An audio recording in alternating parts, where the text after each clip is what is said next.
Okay, so we're holding in Hilchos Niddah, Siman Kuf Tzadik Aleph. This is a very short Siman.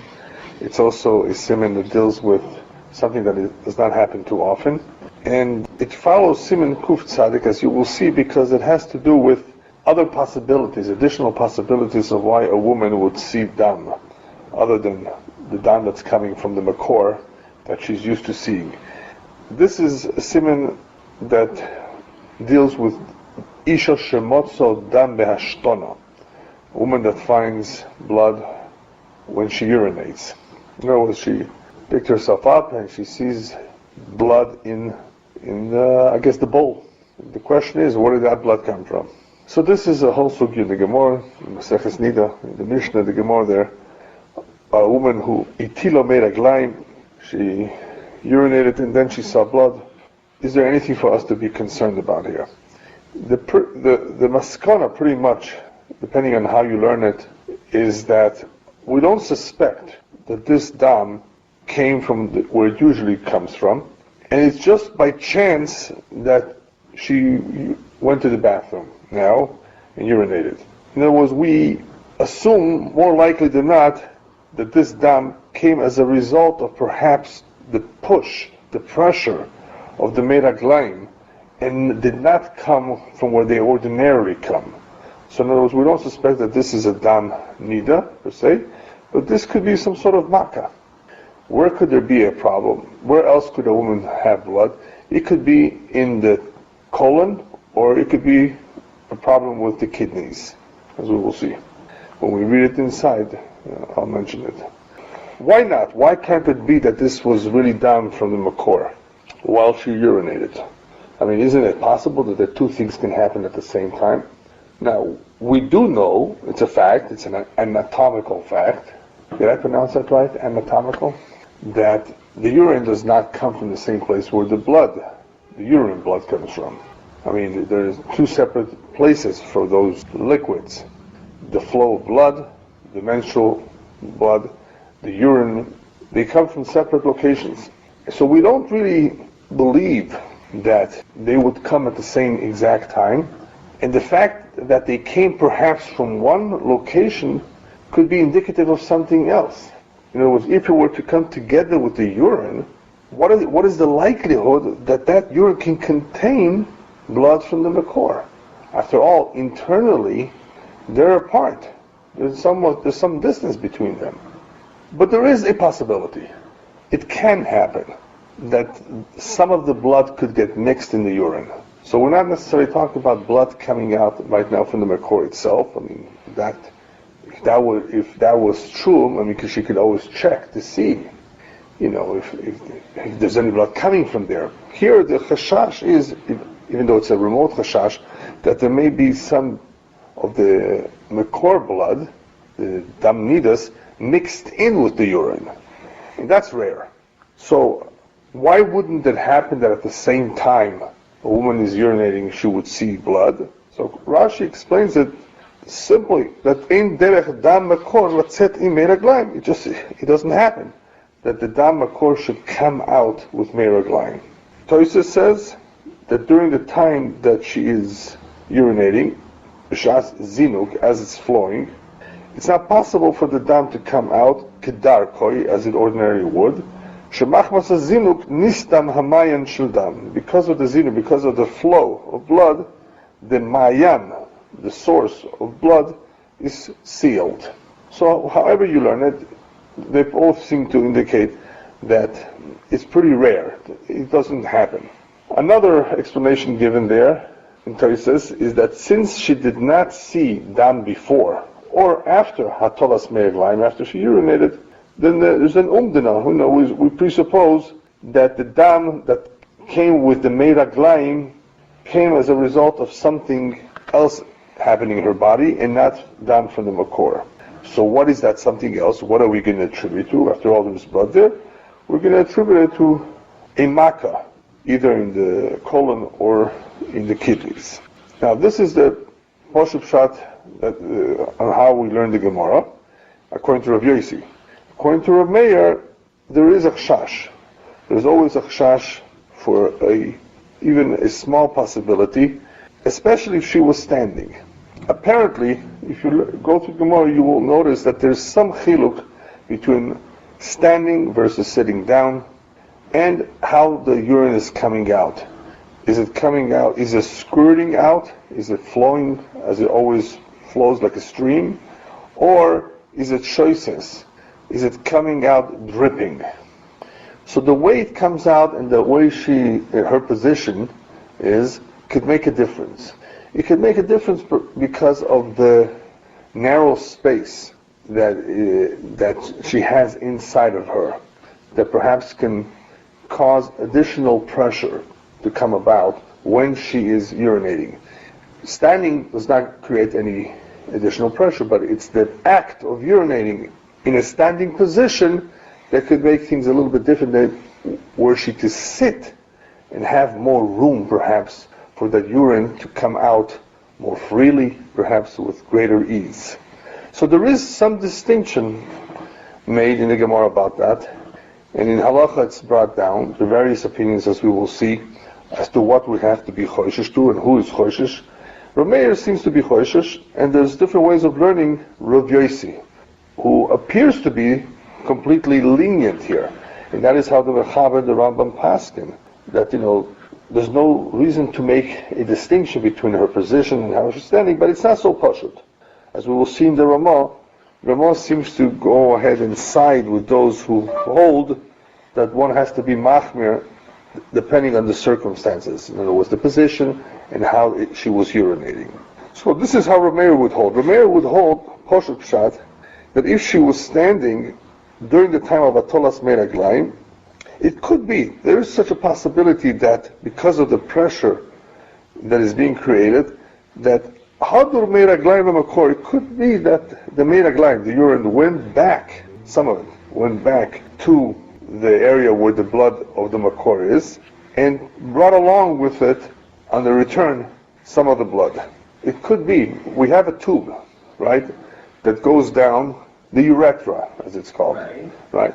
So it could be somehow, even though it's rare, because of the pressure, that some of the urine did not exit, but went back to where it comes from, and somehow, somewhere, internally, was able to bring along with it some of the dam of the makor. There was the dam of Niddah, not the dam from some makkah in the kidney or in the colon.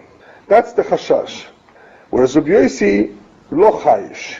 Rabbi Yosi was not concerned about this. Why? Because it's not shechiach. Nobody says it's impossible. Apparently everybody agrees that there is such a possibility that something like that may happen, but it's very rare. And that's the question. Should we be chayish for mi'uto? Should we be chayish for the minority? In other words, the remote possibility that this could be that? Or is it more likely than not that this dam that we see is coming from some sort of makkah? Why don't we simply say Taiwan? We don't know for sure. Well, but we don't know for sure Taiwan either. There's another explanation, so we say it's from some other source, from some other woman, from the garment, from whatever. Why do we apply the same logic here? Later on we will see that if there is ke'ev associated with that, there's pain, you could more easily be toilet. Okay. Right. But otherwise, you're right, it's something that is so not common that we are toilet. That's what we end up doing according to Rabbi Yosi. Right. But Rav Meir, in those opinions who are choishish, who are concerned for the remote possibility, because this is coming from the makor, right, potentially coming from the makor, they want to be machmir, especially if there is extra pressure. How is there extra pressure? If she's standing. And I'm going to explain how that happens in a moment.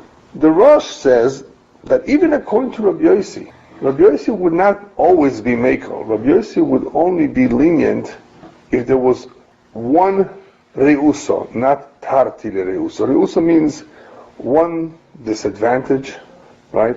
Let's say she's standing. Standing and urinating creates a disadvantage, as far as this halacha is concerned, Rosh says. That even according to Rabbi Yosi, he would only be metar if there is one reusa. Either she's standing, but the urine flowed out perfectly normal. Or you can say she was sitting down, which is a better position than standing up, but while she was sitting, the urine came out shoises, the shetita. It came out dripping. For the urine to come out dripping, we suspect that this type of flow is coming about as a result of some buildup of pressure. And when we see the blood, we associate the two together and say, you know what, it could be that somehow the urine was able to draw some of that blood out. So the Rosh wants to say, and we're going to read it inside, that even according to Rabbi Yossi, who's Mekel, who's not Choishesh, that's only if there's one Reusa. In other words, something is wrong here, and we can possibly attribute it to the fact that she was standing up and there was pressure. Had she been sitting down and everything would be normal, then of course, that's when Rabbi Yossi said he was Mekel. But according to the Rosh, even Rabbi Yossi would be Moide if there would be Tarti Lereusa, if there would be two disadvantages. No, she's standing up and it's dripping. One disadvantage means she's sitting down, which is good, which is easier on her. But she's dripping, so the dripping is one disadvantage. Or she's standing up, but it's the flow is normal, so the flow is normal, but she's standing up. Are we concerned for that remote possibility that the dam came out along with the urine? And the answer according to Rabbi Yossi would be no. So the Rosh says that even Rabbi Yossi would be choishesh if there would be tarti l'reusa. Rabbeinu Hananel is even more machmer. That's the other opinion brought down in Tosfos. The Rabbi Yossi was never metaher legamer. All he says that she doesn't have tumas niddah for taharos. All it is like a kesem. It's a tumas kesem and it's the rabbanon because of the suffix. But for her husband, she would be asura. So that's the way Rabbeinu Hananel wants to be machmer. And this is an important Rabbeinu Hananel because we will soon see that the Shach seems to indicate that that's what we follow. The Ramah, on the other hand, says that this is a chumrah, but not everybody seems to go along with this. So that's Rabbeinu Hananel, who is more machmir than everybody else. The Shuchan Aruch, as we will read inside, copied pretty much the words of the Rambam, that we pass on like Rabbi Yossi, that she's clean regardless. We're not choishesh for something like this to happen. If anything, it could be that this is coming from some sort of makkah, like you said. And she would always be tahara. In other words, according to the Rambam and according to the Chaber, even if you have tarti l'reusa, two disadvantages, there would be no chiluk between them. In other words, whether even she's standing up and it's dripping, there would be no chiluk whatsoever in all the situations. Supposedly, we will soon see that there still could be a situation where even Rav Yossi would answer. But from what we see from the Mechaber, we don't see any chilukim. Is that on the custom? Yeah. So let's see. I mean, that's how we pretty much follow, but the Ramah is machmer. So what does that mean? It means that you can be soymech if you have to on the various shittas who are mekel. It all depends on the overall circumstances, if this happens a lot, or not. Okay, so I'm going to read it inside, and then we'll go to the Ramah. Ha'isha she'ishtino mayim b'yotzo dam imnei ragleo. So the woman urinated, and along with the urine came out blood. Then she'ishtino v'hi oimedes, whether she urinated and she was standing. Then she'ishtino v'hi yosheves, whether she was sitting down when she urinated. Areisu tohara, she is clean. Now, you realize that for a woman to stand up and urinate is not typical. It's not like for a man. It is not pretty much done. But it can be. So, as a result of there might be circumstance. Yes, exactly. There could be. So that is why the Mechaber mentions that in the end, it really won't matter. We hold that easy to her, like Rabbi Yossi, in the Gemara. But he adds, even if she felt something in her body trembling, in other words, she's not concerned, she doesn't have to be concerned, because what she's feeling is the meragleo. She'ein meragleo min ha'cheder, v'dam zeh dam makohu b'cholcholes o b'kulyo. Right? This is not coming from, in other words, this dam is not coming from the makor. This is not coming from internal, min ha'cheder, all the way inside. And this blood is a dam maka of sorts, either b'cholcholet or b'kulyo. Cholcholet is the colon. You know what the colon is, right? Sure. Yeah. Or b'kulyo. Or it could be kidney related. Now, where is all this beginning? this is all beginning in the bladder area. Isn't that right? Where everything accumulates, and from there it flows. So here the Chaber says very clearly that even though there was a certain sensation, a bodily sensation, she trembled, she doesn't have to be concerned. Any dam that she sees coming with the meraglayim would more likely be a dam makkah. In other words, we're not choshesh that this meragleya came all the way from the inside and drew with it some blood. More likely than not, this blood came from some makkah in her body. All right. The yesh oimrim de'ein lehaftiro elo beyosheves b'ishtino. So as we said before, the Rama brings down that some are not matter unless she's sitting and she urinates. Aval be'oimedes, if she's standing, im mekalachat letoch hasefel, if it's flowing into the bowl, v'nimtza sham dam, and there's blood in the bowl, tahara. Okay, so what does this tell you? She's sitting, and the blood went directly where it's supposed to go, into the bowl, so she's clean. There's nothing here to be suspicious of. Everything seems to be normal. She's standing, mekalachas letoch hasefel, nimtza sham dam tahara. So far so good, because what happened according to this opinion? There's only one disadvantage according to the Rama. She's standing. So he says, yesh oimrim, that when are we going to be lenient? In the following scenarios. She's standing, but everything else is normal. In other words, it's flowing directly into the bowl, as opposed to, we'll see something else in a moment. But what I don't understand is, what was this, the blood is going where it's supposed to go when she's sitting. What does it mean, where it's supposed to go?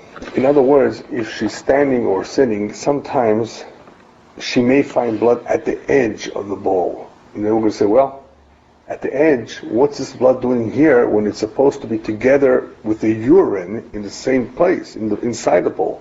And this could be other blood. This could be something else. This is not coming from the urinary tract. So when it appears to be coming from the urinary tract, this would end up in the same place where the urine ended up. And therefore it would not be dam niddah. Then we would not be suspicious of, right, exactly. Everything seems to be normal, yeah. Not normal, but that's what's putting me off. Normal? It's not normal, but it's not makkah. In other words, it would be consistent with the proposition that it's coming from the urinary tract. Right. That's the point. And since we mentioned already the term urinary tract, there is something called the urinary tract infection, which you may have heard. And probably women, if I'm not mistaken, are rather sensitive to that. Yes. And the Shevet Alevi, Rav Boston, the Shiur of Shevet Alevi, he brings down actually that if in the urine one sees the bacteria or whatever, the signs of the infection along with the blood, then of course you can pretty much figure that out, that one has to do with the other, that this is an infection and not dam niddah that she's seeing. In other words, if there are signs, and from time to time there are signs of an infection, then that makes it easy. You can base it on that this is dam of some sort of an infection. So the Rama begins to tell us that Yeshomer, which is the Rosh, that if you have one disadvantage, fine. Avalim shoitetin al sfat hasefel, but if they were dripping on the edge of the bowl, v'nimtza sham dam tmeya. She will be tmeya the hoil, the mokor tzar, the uterus is narrow. Choizen the mokor, they go back to the mokor, meviim dam, they bring along with the urine, they bring blood, and that is a possibility, and therefore standing up and the urine dripping, more likely, according to this opinion, that this could have had something to do with the urine going back and bringing blood. All right, now, there's a little bit of a difficulty in understanding some words in the Rama. He says if they were dripping al sfat hasefel. What difference does it make where they were dripping here? So the Tas says it doesn't really make that much of a difference. He's trying to tell us more of how things can happen as a result of the dripping. But it wouldn't really make that much of a difference. Here, the point that the Rama is making is we have two disadvantages. That's all we have to know. We have the disadvantage of standing, plus the urine is coming out in dripping. So there is very little place. It's narrow. She's standing, and according to the Yeshavim, in this case we would be choishish. So this is the rush, that if you have two disadvantages, even Rabbi Yossi would be machmer.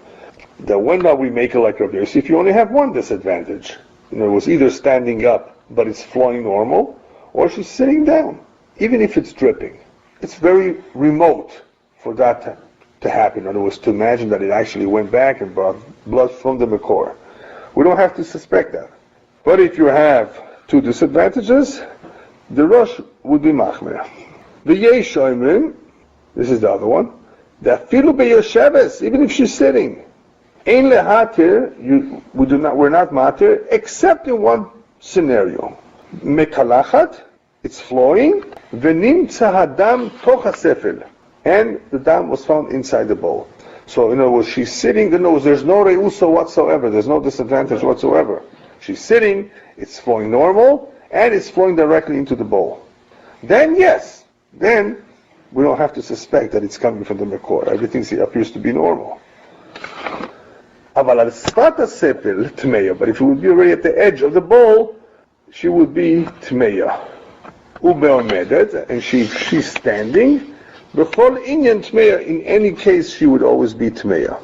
Right? So these are the shittas who are machmir pretty much almost in every situation, except for that one where she's sitting down and it's flowing directly into the bowl. Okay,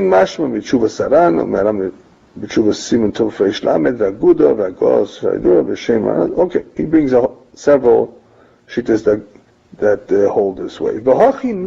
He says, and that's the minhag. And the minhag is pretty much not to be makel unless everything is normal. She's sitting down, flowing straight into the bowl and not dripping, then okay. Who is this? This is the second yesh oimrim in the Ramah. And this is like Rabbi Elyahu, right? That pretty much we're not makel in any case. What would be the only exception? Even according to Reb Meir, where there's no disadvantage at all. She's sitting down, it's flowing normal, and everything is going directly into the bowl. So we don't have to be choishish in that. And he says, V'hochi nohug. So he does say those words. According to the Ramah, this is the way they conduct themselves. In other words, in his country and for the most part the Ashkenaz population. So just to repeat this point, according to this shita, if a woman is sitting above the bowl and there is dam inside, according to the shitas of the first yesh, not the first yesh, the second yesh, inside, we're going to read the rest of it, it's a long Ramah. There's going to be various scenarios. One is that if she's sitting above the sefel, above the bowl, and the dam is flowing directly inside, we would be choishes. But if she's sitting at the edge of the sefel, and it's flowing inside the bowl, then she would be tehora, even according to Rabbi Meir. Because if we say that the dam is coming out dripping after the urine, why is it? It should have been on the edge of the sefel of the bowl. The fact that it was only inside means that it was probably just a blood coming from the makkah. In other words, had it not been, it would have also been at the edge of the sefel. Yeah, this is according to Rabbeinu Hanan, I believe. Let me just take a quick look again. If she sat at the edge of the sefel of the bowl and it went inside, and it's also at the edge of the sefel, and also inside, she would be tmeya. Yeah. If it's only inside the bowl, then it would be okay. Okay, I guess it also would depend how she's sitting, where she's sitting. Yeah, maybe we'll just read it inside, and it will make a little bit more sense. The dafka kshenimtza hadam basefel, she meshtenet sham, dafka if the blood is inside the sefel that she's urinating into, lechud. Okay, this is another halacha. Dafka if it's her bowl,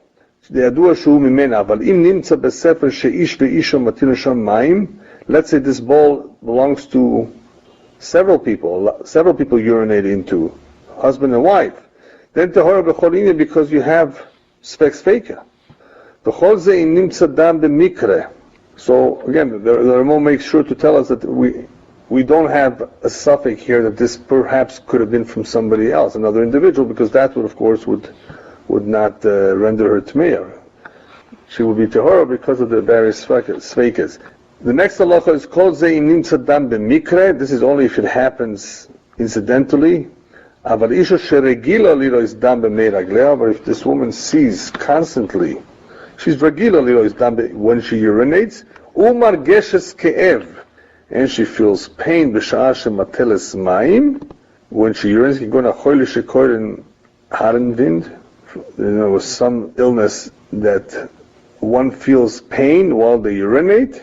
Niddah yesh lehatir b'chol inyan deho'iko yodayim ochichos sheyesh lo maka hamachiv oiso batolos meragleo. In other words, in this case, you would be matir, you could be lenient in every way, because there's indicators. In other words, we have proof that because she has pain, she most likely has a makkah that is causing this pain while she urinates, and is therefore the dam is coming from that. Even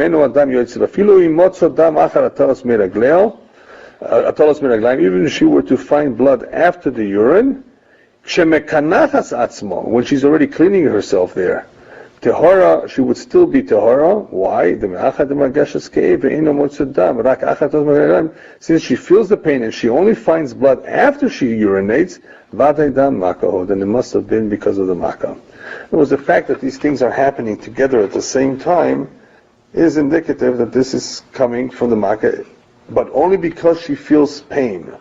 By the way, there is a ran that says that if there was only dam at the edge of the sefel, not at all inside the bowl, that even Rabbi Yossi would agree that she's tameya, because the fact that it's not coming out into the same spot where the urine went is indicative, obviously, that it's not coming with the urine or from somewhere else.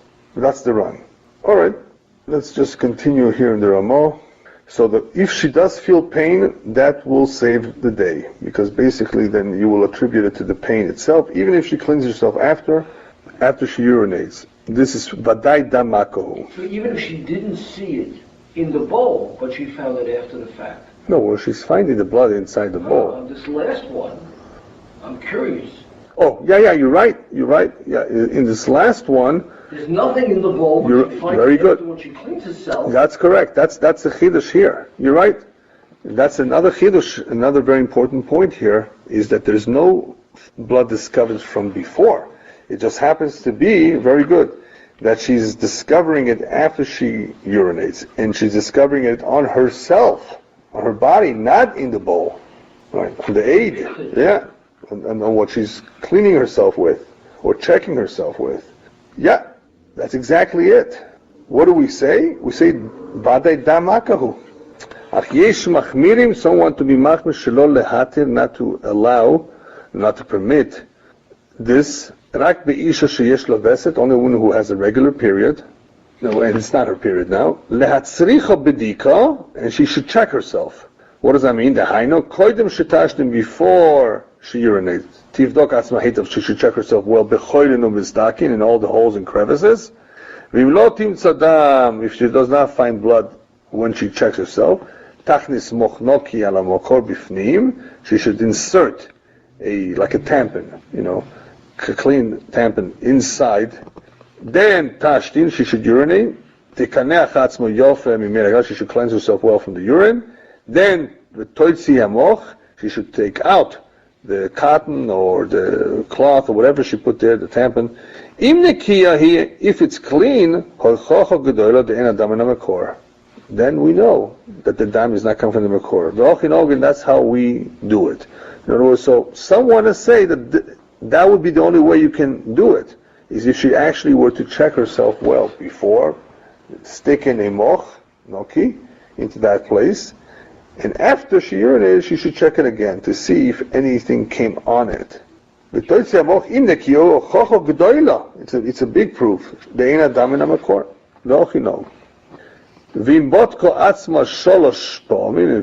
to the Ramah, if she checked herself 3 times, in this way, and she always finds the mochnoki, after the 3 times that she's done it, she's muteres below bdik at all. As long as it's shaloi b'sha'as vesta, not during her time of the period, that she's expecting a period. Why? Why would this be okay after 3 times? Because now she has a chazaka.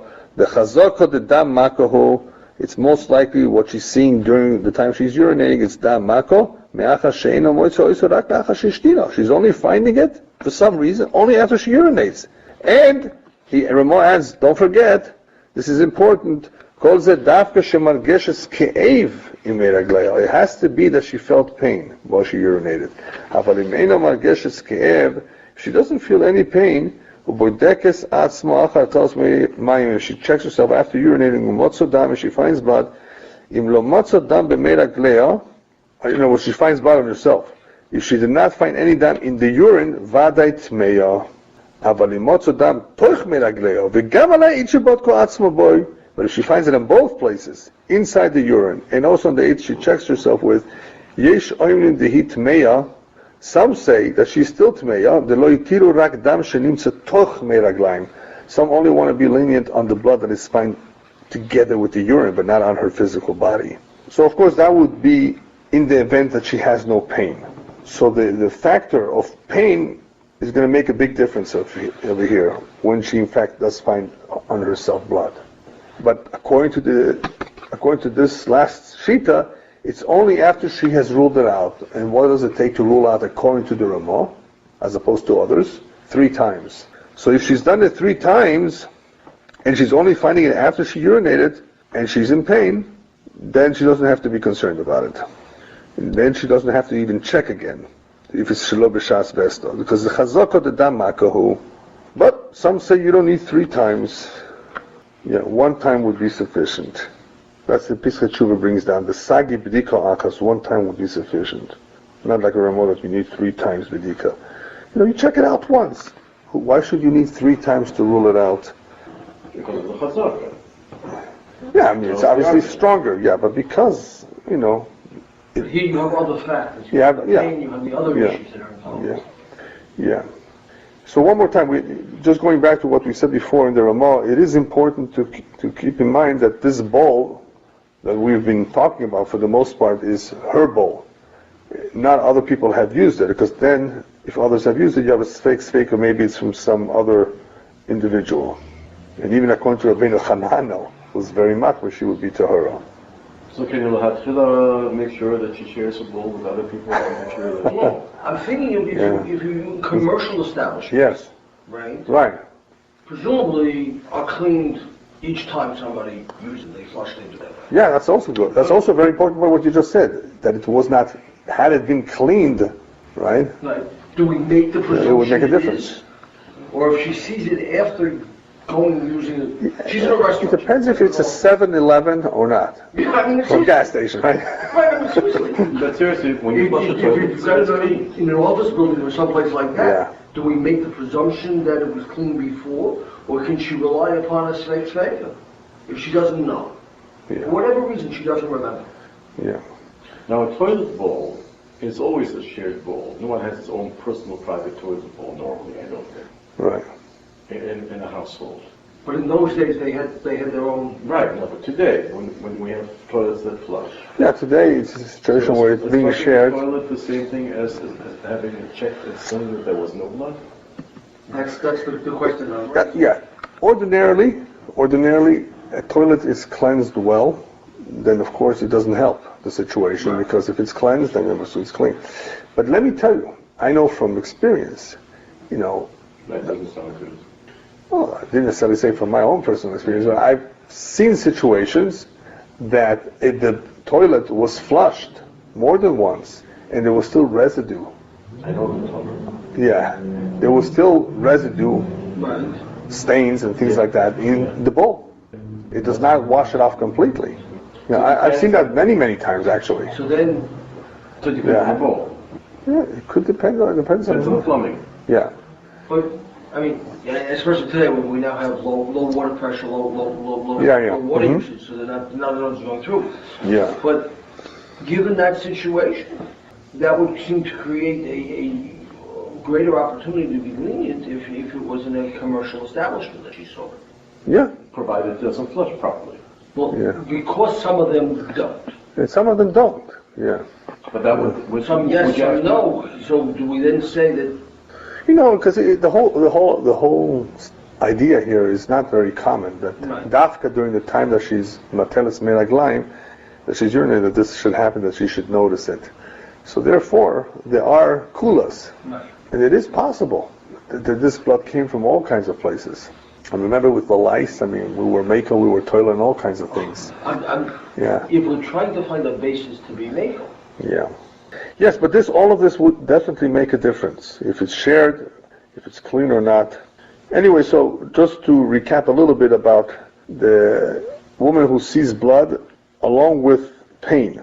And we're assuming that because of this pain, there's a good chance that this is coming from a makkah. So the Ramah brings down here various opinions, that there's a machlokes here, poiskim, and one of them, by the way, is the Maharash, brought down in the Maharil, that the pain indicates that this blood is coming from a makkah, and therefore she's tehora.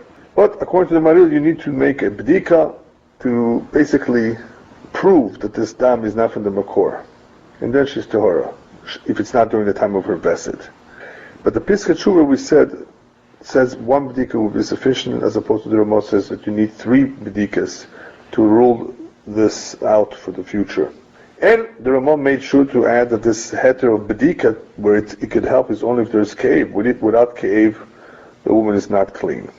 Okay, so let's say there's no cave, but there is indications of a tract infection. Then of course, as we said before, if there are indications in the bowl, in the urine, that there is some sort of infection, you don't need the cave itself. And I can tell you that sometimes in the very beginning, early stages of an infection, the woman may not even know she has an infection. She's not necessarily going to be in pain.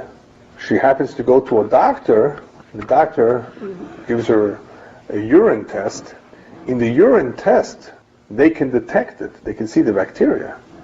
Without that, you're feeling pain. It could be all kinds of infections. It could be all kinds of things. But what got her to go to the doctor anyway, usually, was because she felt something wrong. Well, lady, you have an infection. What kind of infection? So sometimes it may be possible to detect it in the bowl, in the urine itself, and that would be sufficient. You wouldn't, according to the Shevet HaLevi, you would not have to have the actual feeling of pain, to make her tehora. Any indication? Just any suspicion that she has an infection? Because there are different signs, and some of them are stronger than others of infection. Right. Yeah. I'm just wondering how much she needs to have. Yeah, I guess she would have to already be familiar with it. She would have to recognize it as such. Yeah. So she had something that was similar to something she had in the past. Yeah, apparently. Yeah. Okay, let's just finish up over here. ויש אומרים שהיא טהורה לדם שנמצא טוילן שעדיין נשאר מתמצת מי רגליים. So the Ramah brought down the machlokes here. If she found it inside the mei raglayim and she found it ala eit shebotko atzma, on both, it's on herself, on her body, and in the mei raglayim, v'yeshoimim dehitmeya. In that case, she would be tmeya delo hitiru rak dam shenimtza toch mei, only if it's found inside the mei raglayim, but not on her body. V'yeshoimim shehi tehora the dam shenimtza, any dam that is found at that time when she urinated, toile she'adayin nisha mitamtzis mei, we toile. That we attribute it to the blood that somehow remained behind, mitamtzis mei raglayim, from the residue of the urine. In other words, that would be a kula, according to them, that it still could be, even though it's on her body too. So it remained, it somehow stuck, and it was not only found in the bowl. V'yesh lehachmid, the Ramah says, one should be machmid. But she doesn't have to check herself after this to see where it's coming from. So the Shach asks a question of you, well, what's the Ramah being mechadash? You were machmir there before. You were machmir before like Rabbeinu Chananel. When the Shach is not chet? Huh? When the Shach is not chet? When he asks. Yeah, ches, yeshoimim. What's the chidash over here? The Ramah was already machmir before. We're machmir like Rabbeinu Chananel. Even if you had chado le'reuso, you have one disadvantage. So what are you adding over here that yesh le'achmir? What exactly is it being machmir here? But the answer is partial, because when Ramah mentioned Rabbeinu Chananel before, he said that was just a chumrah. It's an extra chumrah, Rabbeinu Chananel. But here she would be also medina and not mechumrah. In other words, that according to the ones that hold that she's tmeya, if she finds actual blood on herself, not just in the bowl. So yesh le'achmir means mid ikar adin. It's not just a chumrah like before. Mid ikar adin, you would have to be machmir. But she doesn't have to check herself. Even if she sees a lot. If she checked herself 3 times, and she found herself to be clean, she no longer needs bedika. So if this were to repeat itself and she checked herself and she did not find for 3 times, she would be clean. And after that, she would not need any more bedikas. So this is im oiso regilo lilois. This is what the Rama advises if she does see it from time to time. But in eino regilo lilois, rak lifrokim, now the Rama comes and adds another point. If she does not see it ordinarily, only she sees it liprokim. She sees it on certain days. So now he's introducing a type of veset. She's not seeing it, every time she urinates. She's not seeing it very, very often, but she sees it lefrokim. Then kovas lo veset imhu bederech keva. It could actually turn out to be a compound veset. Compound, I say, because of the combination of urine and Rosh Chodesh. If that's exactly when she's seeing it. So if it's fixed, bein veset shove, bein veset dilugin, regardless of the type of veset, of how often or how frequent it is. Now he adds another halacha. If she does not find blood when she checks herself, but she finds rak keratin, kemochoil bechatzatz adom, she finds bits and pieces of red matter. That's how I would translate it. Bits and pieces of red matter. In other words, and it's blood, of course, but it's not a regular liquid blood. And she finds this also in the urine, and during the time of her period, or at other times, and during her period, or at other times, she sees regular blood, like other women. She no longer finds that chol, that matter, that remember, only when she has urine, then tehora. In other words, if it's keratin, if it's red matter, but she does have regular blood like all women do during the time of her veset or at other times. So the fact that now she saw keratin, pieces of something, during the time that she urinates, tehora, she will be tehora, de'eno dam. We don't consider this real dam, rak chol, some sort, like a sand, like some sort of matter, shedarkuli volid bekloyes, some sort of sand that is naturally formed in the kidneys. In other words, in that case, she wouldn't have to be concerned about it. Okay, just to finish up over here, the Ramah does seem to go along with the poskim who are more machmir if she does find dam al gufa, in other words, on her body, as opposed to finding it just in the meraglaim, unless there was actually some ke'ev associated with it. Alright, I think this is pretty much enough for today. With Hashem, we're going to be starting Siman Kuf Tzadik Beis and then Kuf Gala, which are the more relevant halachas about akala, getting ready for marriage, and Yore Deah, mapeles, a woman who had a miscarriage, or if she actually gave birth, dam besulim, and all the various halachas that are relevant for husband and wife to know how to behave, how to conduct themselves while the wife is in Niddah. And after that we have Tevilah and Chatzitza, or actually the preparation for going to Tevilah, and what she has to look out for. So these are the halachas that are much more common that both husband and wife need to learn. This particular siman is not too common, but it can happen simply because of the various types of infections and makas that occur, or the more remote possibility, which the Gemara talks about. I mean, should we be choishes for it or not? In other words, these things do happen. The question is, what are we looking at right now? So, did she feel anything unusual, any pain or not?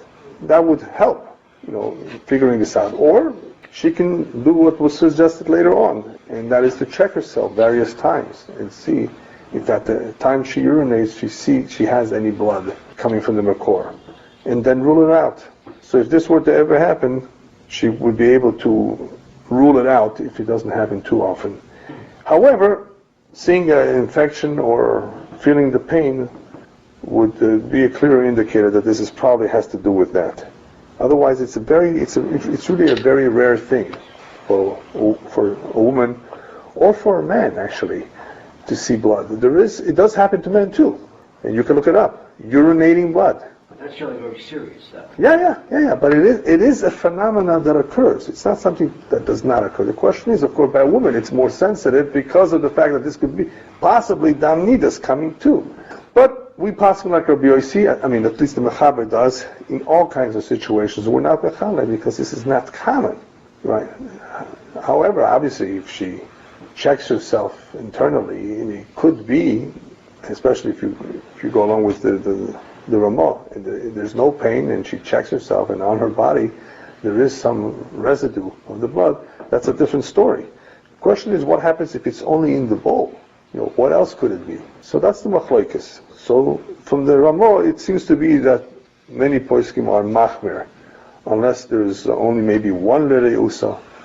But even then, there are situations where you can be makel if you need to. Shared bowl, like we said. If it could have been from someone else. It could be that she does have a makkah. And of course, these days when women can check themselves out by going to the doctor, b'chlal, they can rule out a lot of the problems that they may be having, not just this. What I would recommend is that if she does see that, she should anyway go see the doctor because of of other problems that it may be related to. But there's a good chance that this can be attributed to a makkah, and many times she will feel the pain, and therefore she would be able to be tahor in that case.